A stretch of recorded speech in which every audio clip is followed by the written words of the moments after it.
Representative of Panama. Gracias, señor. Thank you, Mr. President.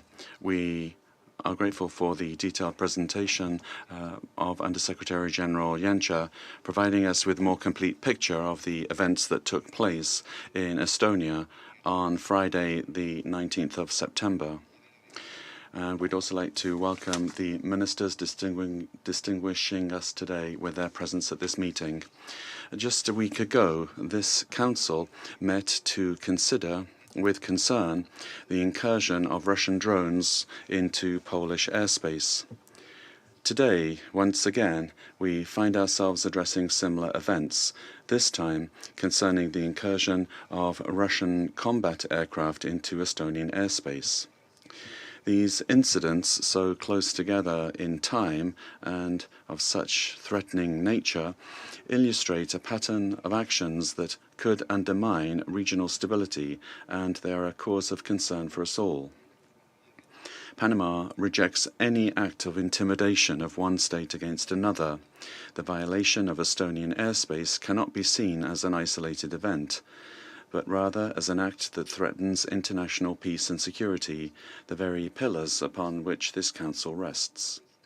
President, the world is going through particularly turbulent times, where the proliferation of conflicts in all regions is directly and disproportionately affecting the civilian population and global stability.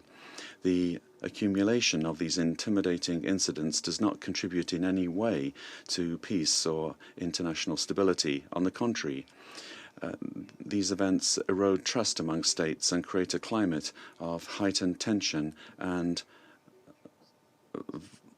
vulnerability for collective security, a situation that the world can no longer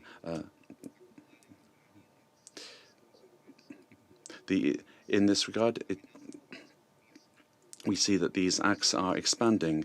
Activities in the region are showing this, despite the inconclusive results that have been achieved by efforts of the parties. We still hope that genuine dialogue and decisive diplomacy and commitment can put an end to this conflict. Let us use this space where today the highest authorities are gathered together to mark the 80th anniversary of the United Nations to resume efforts in the right direction. Panama calls for caution, and we reiterate once again the primacy of the principle of respect for the sovereignty and territorial integrity of states, in full accordance with the purposes and principles enshrined in the United Nations Charter, to which we committed ourselves more than 80 years ago. Only through strict adherence to these principles can peace, security, and peaceful coexistence among states be guaranteed.